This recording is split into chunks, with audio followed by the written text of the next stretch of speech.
Good day with your major newscast. I am Jessica Daw. First with the highlights. Exxon Mobil says it has sufficient assets locally to finance an oil spill in Guyana. The Health Ministry is preparing to tackle reasons why thousands of persons do not want to be vaccinated against the coronavirus. A policeman is to be charged with causing the death of a couple by dangerous driving on the Jamaica Bridge in early February. In the region, 3 of the 4 bodies of the men who were sucked into a huge undersea pipeline in Trinidad have been recovered. And internationally, Ukraine has accused Russia of committing war crimes by pounding a civilian area and killing several persons. The details of these stories and more in just a moment. Advertise with us on News Talk Radio Guyana 103.1 FM for best coverage on programs on motivation, beauty and health, parenting and relationships, knowing your rights, and a variety of enlightening content, and get value for your money. Call our helpful staff today on 223-1056 or 223-1041 today.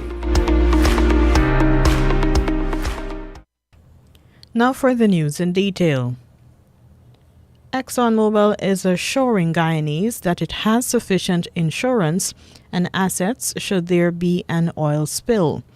The company is also denying claims that it had ever agreed to insurance at a value of $2.5 billion with a previous administration of the Environmental Protection Agency, EPA. The company says it is working with the EPA and co-venturers Hess and CNOC to put in place a combined $2 billion of affiliate company guarantees. Exxon Mobil Guyana says this will exceed equivalent guarantees required by regulators in Canada, the United States, and the United Kingdom. Exxon Mobil Guyana says it has insurance coverage that meets international industry standards for all of its petroleum activities in Guyana. Esso Exploration and Production Guyana Limited, the operator of the Stabroek Block, was established in 1998, says up to the end of 2020, it has almost $5 billion in assets. The company says this is a primary form of financial assurance. ExxonMobil says this is separate from the assets of the other Stabroek Block co-venturers who also have substantial assets and share any liability for response activities. Guyana, with international assistance, on Monday launched a campaign to counter pockets of hesitancy in taking COVID-19 vaccines because the fight against the potentially deadly virus is not over. Health workers are being trained by providing information and knowledge about the vaccines so that they can return to communities and tackle vaccine misinformation among those who are reluctant to take a jab. Health Minister Dr. Frank Anthony says local research on vaccine hesitancy shows that many persons were taking medical advice from Facebook and other social media platforms. He also says that even vaccinated parents are not encouraging their children to take a jab. A very interesting thing is happening because in Guyana we are accustomed through our vaccination programs. With children, we normally get coverage of 98% for most of our vaccines. In some cases, we go as high as 100%. And now we want to do vaccination to help the 12 to 17, for example, to make sure that they're protected, to get them back safely to school. We have hesitancy, not just among the children, but the parents are hesitant. And some of these parents, they themselves might have taken the vaccine. So if you've taken the vaccine and you know that anything did not happen to you, but it protected you. Why is it now that you're hesitating to make sure that your child received this vaccine? Dr. Anthony also says that some community leaders are not encouraging others to take a COVID jab. We have spent millions of dollars getting into some of these communities because they're very remote. And when we got there, and we talked to the community and the community leaders, they come out, they listen to us, they're very polite, they listen to us, they ask questions. Sometimes we spend 2-3 hours engaging them, giving them all the rationale why this is so. And at the end of that engagement, we're told that we don't think we need to get vaccinated. Or maybe sometimes 2 or 3 persons from a community of 300 might take the vaccine. And that's not good enough because, again, they'll remain exposed in many ways to getting sick. The health minister says that 80,959 persons who must get a first dose, and there are 185,208 persons who are yet to take a second dose. The Guyana representative of the United Nations Children's Fund, Nicholas Prawn, says that the workshop, which was launched on Monday, will see healthcare workers being trained to counter vaccine hesitancy. We must strengthen our efforts to connect with those who have questions, provide answers to their questions, and we must turn vaccines into vaccinations. To do so more effectively, we must improve our healthcare workers' knowledge and confidence in communicating about the COVID-19 vaccines. And this is precisely what this workshop today is all about, so that you return to your communities in a strengthened position to tackle vaccine misinformation with enhanced skills to continue your engagements. This engagement at the community level is critical to reaching individuals who may need just a little more information and reassurance before they take the important step to get vaccinated and protect themselves, their families, and their communities. UNICEF representative in Guyana, Nicholas Prawn. Guyana's President Irfaan Ali is expected to update other Caribbean Community CARICOM leaders about progress being made to increase regional food production. For several decades, CARICOM has been grappling with ways of reducing its now more than $4 billion annual food import bill. CARICOM Secretary General Carla Barnett told a news conference on Monday that President Ali will be updating the mid-term summit of regional leaders, which begins on a Tuesday in Belize.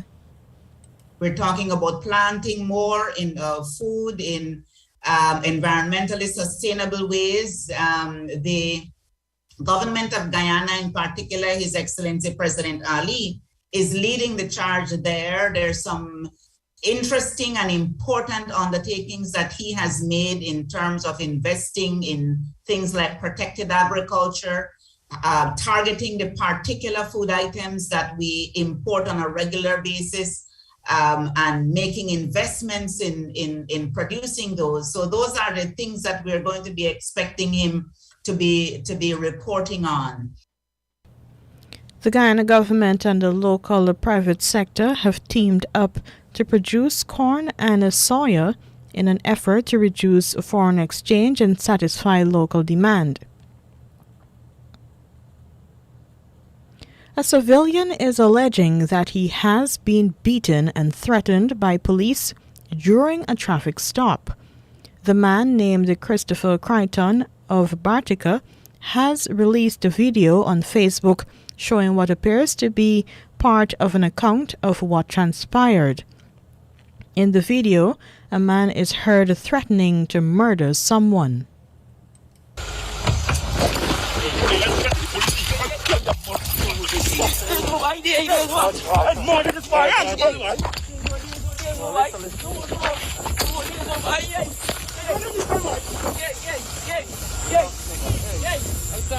But you can't want to do me, though. No. Hey, no. Listen to me. Hey, humble. I could apply, buddy, but you can't want to knock me. Listen to me. Hey, I say, hey, what you telling me, boy? No, Sergeant, no. I will just keep in the Lose me, nobody. Hey, lose me. No, you can't. Listen to me, Sergeant. You got problem. You got problem thinking with the police. The Guyana Police Force says its Office of Professional Responsibility is investigating the allegations posted on social media against police stationed at Bartica. Mr. Crichton alleges that the traffic police assaulted and used threatening language towards him during a traffic stop. Police say that he was stopped on February 26 on 3rd Avenue, Bartica, and requested to produce his driver's license and documents for the motorcycle that he was driving. According to police, Mr. Crichton had none of the documents requested by the police in his possession at the time and also refused to take a breathalyzer test. As a result, Christopher Crichton was arrested and taken to the Bartica police station. Police say he was subsequently released and placed on self-bail and his motorcycle returned to him the very day. The documents requested had been brought to the station while he was in custody. Crichton returned to the Bartica police station on Monday morning and reported that he had been assaulted and verbally threatened by the police during the incident. He was escorted to the Bartica hospital to be medically examined and a statement was taken from him.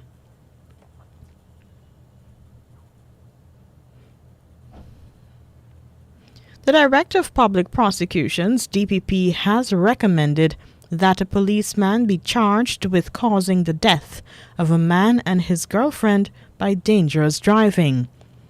The horrific accident occurred during a high-speed chase that ended on the Jamaica Bridge when the police pickup slammed into the car and rammed it into a truck that was behind. Those perished were Christopher Bagwandat and Sharida Prasad.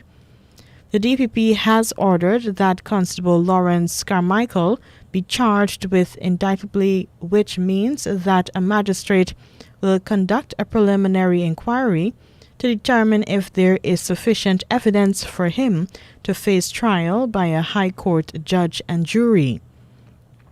The decision to institute the charge against Constable Carmichael, according to the DPP chambers, was based on statements contained in the police file.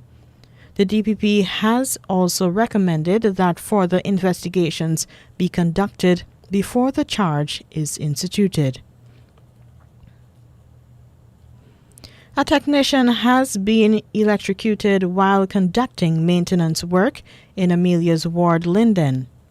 Dead is 19-year-old Anthony Monroe, an internet technician who was employed by Relink Wireless Internet Service. Police say that he was tasked with the maintenance of internet service and he and a colleague were erecting an almost 40-foot tall metal pole. However, the pole accidentally touched nearby electrical wires, causing both of them to be shocked. Monroe was immediately picked up by his colleague, Mr. Ryland Sandy, and rushed to the Linden Hospital complex, where Monroe was pronounced dead on arrival by Dr. Datsun. The body was examined and no marks of violence were seen. Now for the news in the region. The 24 Jamaican students who on a Sunday journeyed to a border crossing in Ukraine to get to Poland are now on the other side. Jamaica's Minister of Foreign Affairs, Kamina Johnson-Smith, provided an update via social media platform Twitter just before midnight on Sunday. The minister says that the students have finally crossed into Poland and are now comfortably on their way to Krakow. The official says they were met by friends of Jamaica and their immediate needs addressed. The students had arrived at the designated border checkpoint a few hours earlier after having to proceed by foot when the bus on which they journeyed from Lviv in Ukraine, which is relatively near to the border, came upon roadblocks. The minister, in her post to social media platform Twitter, thanked everyone for their prayers. The bodies of 3 of the 4 divers who were sucked into a 36-inch underwater crude oil pipeline off Pointe-à-Pierre, Trinidad last Friday have been recovered. This was announced by Paria Fuel Trading Company in a statement around 7 p.m. on Monday. The news came just hours after relatives of the missing men appealed to the company to give them closure by bringing the missing men back to them as humanely and quickly as possible. Christopher Budram, Faisal Korban, Kishi Nagasar, Kazim Ali Jr., and Yusuf Henry were doing maintenance work on the pipeline when the tragedy occurred. Budram was rescued that same day by diver Ronald Ramatar, a relative of Korban. He is in stable condition at the San Fernando General Hospital. Energy Minister Stuart Young appealed to the public not to speculate and so risk adding to the burden of families. Instead, he says the investigation should be allowed to proceed. This investigation will be charged with the responsibility of going in, analyzing what plans were put in place before the job started, what was taking place during this unfortunate and tragic accident, what took place thereafter, an assessment, an analysis, a critique of what took place at all levels. Importantly, recommendations, identifications of any gaps that may have existed along the way. Fellow citizens, at this stage, respectfully, it is not for any of us to be playing judge and jury on anyone.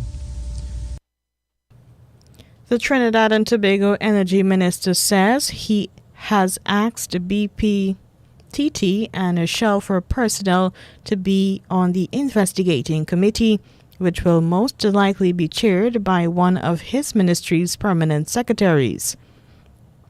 Young displayed a diagram to show how the missing men had been working at a sea surface level inside an air-filled or hyperbaric chamber when something unknown happened to cause them to be sucked down into a U-shaped pipeline with a 55-foot vertical drop under sea. He scotched a rumor that the pipeline had been capped while the men were missing, explaining that to do so would have required other divers to go under sea. That had not happened. And lastly, in the region, as the discussions over what a possible minimum wage increase in Antigua and Barbuda could be set at, a trade unionist is supporting calls for multiple rates to be explored. President of the Antigua and Barbuda Free Trade Union, ABFTU, Samuel James, says there were initially multiple categories and different rates applied to each industry when living wages were first introduced to the country. Antigua Observer reports that the Labor Code does not make provision for the establishment of a single minimum rate. He says a standard rate across the board could ultimately be to the detriment of employees. James believes that the general practice of society dictates that the minimum rate an employee is paid should differ based on the industry in which they are employed. He suggested the recently reconstituted Minimum Wage Advisory Committee should look at each industry and conduct full investigations, looking at the extent and the nature of the job and the business, as well as the income earning position of the business in question. The union president said while having one rate across the board may be easier, failing to consider the nuances in different industries may ultimately be unjust to employees. And here now is your international news coming from the BBC. Russ with the BBC News. Ukraine's President Volodymyr Zelensky has told the European Parliament that his country is defending freedom and paying a high price in its war with Russia. His speech, by video link from Kyiv, received a standing ovation. Mr. Zelensky insisted his people would not be broken by Moscow's invasion. In response, the President of the European Commission, Ursula von der Leyen, told President Putin that the EU and NATO are united against his invasion. If Putin was seeking to divide the European Union, to weaken NATO, and to break the international community, he has achieved exactly the opposite. We are more united than ever, and we will stand up in this war. That is for clear that we will overcome and we will prevail. We are united and we stay united. Ukraine says Russian forces are now trying to lay siege to the capital, Kyiv, as well as Kharkiv, cutting off food, water and other essential supplies. A vast Russian military convoy has been seen in satellite pictures closing in on the Ukrainian capital. Here's James Waterhouse. In the capital, there have been more air raid sirens than explosions, but this is a city bracing for what could be coming. Few are taking advantage of a break in the curfew, the streets are quiet, and there's a thin layer of snow. Ukraine's resistance has kept the Russian advance to the outskirts of the city, but the invaders have reinforcements on the way. The country's second biggest, Kharkiv, is enduring another day of assault. Missiles have struck government offices, an opera house and concert hall. It's reported that at least 10 people have been killed, many more injured. President Zelensky has accused Russia of committing war crimes for targeting civilians, a claim the prosecutor at the International Criminal Court says he plans to investigate as soon as possible. The Russian Foreign Minister, Sergei Lavrov, has been received with a walkout by Western ambassadors as he outlined Russia's justification for the war in Ukraine. In video addresses to two United Nations bodies, Mr. Lavrov accused Europe of what he called a Russophobic frenzy, in which it applied sanctions on Russia over Ukraine rather than seek dialogue. The United Nations says more than 660,000 people are now known to have fled Ukraine since the beginning of the Russian invasion. Most of the refugees are women and children. The UN Refugee Agency says there are reports of people waiting for 60 hours to enter neighbouring Poland. The agency's High Commissioner, Filippo Grandi, said the number of people fleeing the war in Ukraine was increasing exponentially.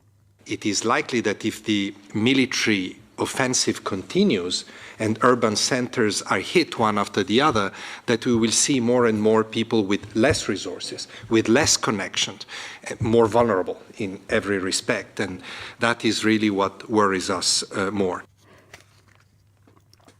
This is the BBC News. The British Prime Minister is in Estonia for talks with his Polish counterpart, Mateusz Morawiecki. Speaking afterwards, Boris Johnson said the world was witnessing what he called an unfolding disaster on the European continent. Mr. Johnson accused Vladimir Putin of using barbaric and indiscriminate tactics against innocent civilians in his war against Ukraine. The German city of Munich has dismissed the acclaimed Russian conductor of its Philharmonic Orchestra, Valery Gergiev, because he failed to condemn the attack on Ukraine. Warren Bull reports.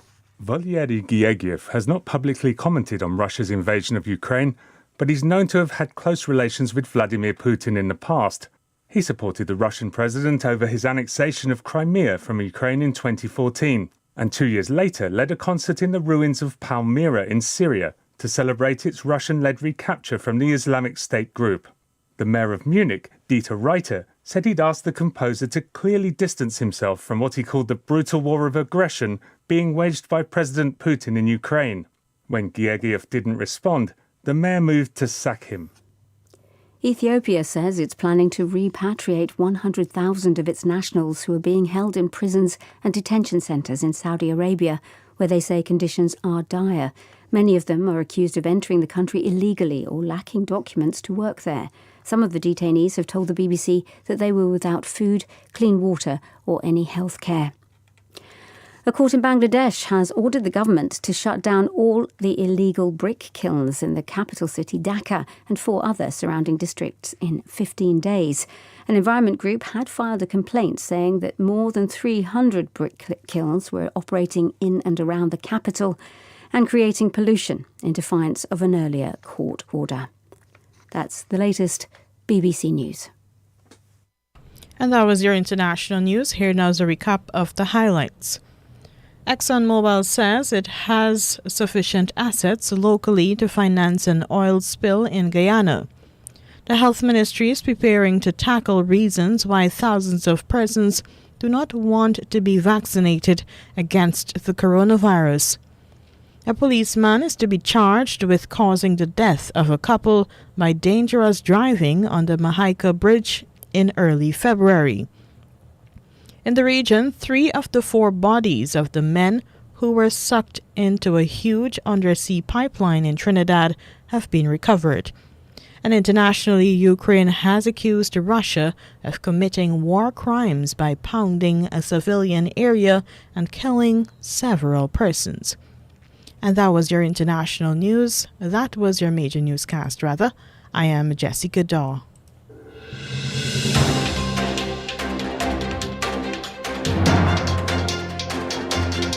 This has been the news, compiled in the News Talk Radio newsroom. For ongoing updates, visit demerarawaves.com, and you can check facebook.com/demwaves and twitter.com/